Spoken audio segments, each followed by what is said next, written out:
One Sabbath, when Jesus went to eat in the house of a prominent Pharisee, he was being carefully watched. There in front of him was a man suffering from abnormal swelling of his body.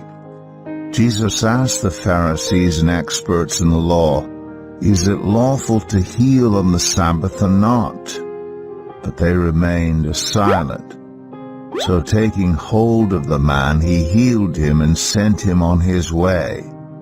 Then he asked them, "If one of you has a child or an ox that falls into a well on the Sabbath day, will you not immediately pull it out?" And they had nothing to say. When he noticed how the guests picked the places of honor at the table, he told them this parable. When someone invites you to a wedding feast, do not take the place of honor, for a person more distinguished than you may have been invited. If so, the host who invited both of you will come and say to you, "Give this person your seat." Then, humiliated, you will have to take the least important place. But when you are invited, take the lowest place, so that when your host comes, he will say to you, "Friend, move up to a better place."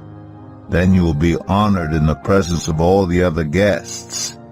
For all those who exalt themselves will be humbled, and those who humble themselves will be exalted.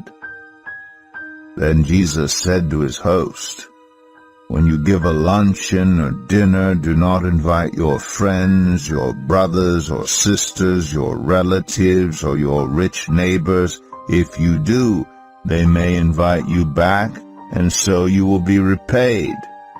But when you give a banquet, invite the poor, the crippled, the lame, the blind, and you will be blessed. Although they cannot repay you, you will be repaid at the resurrection of the righteous." When one of those at the table with him heard this, he said to Jesus, "Blessed is the one who will eat at the feast in the kingdom of God." Jesus replied, "A certain man was preparing a great banquet and invited many guests. At the time of the banquet, he sent his servant to tell those who had been invited, 'Come, for everything is now ready.'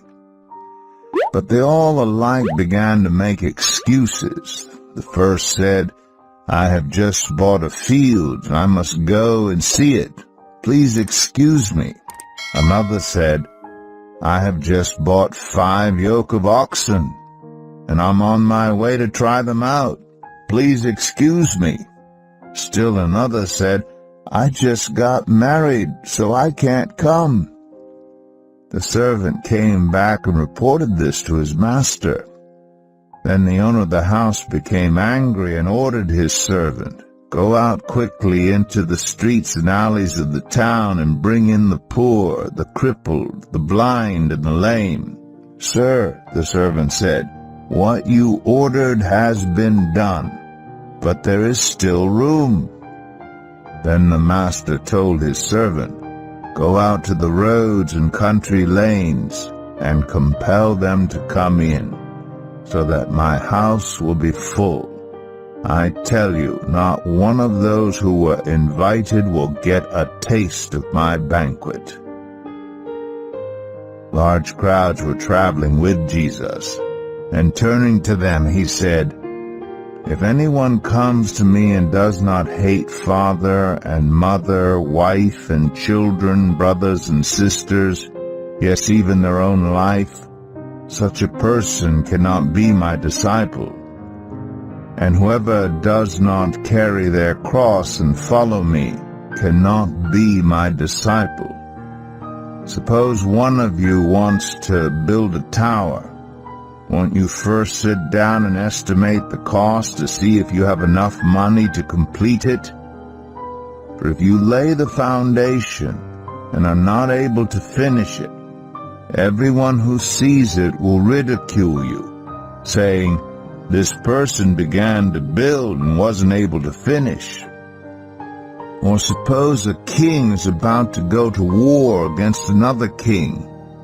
Won't he first sit down and consider whether he is able with 10,000 men to oppose the one coming against him with 20,000? If he is not able, he will send a delegation, while the other is still a long way off, and will ask for terms of peace.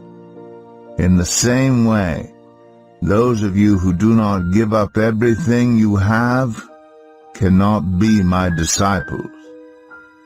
Salt is good, but if it loses its saltiness, how can it be made salty again? It is fit neither for the soil nor for the manure pile. It is thrown out. Whoever has ears to hear, let them hear."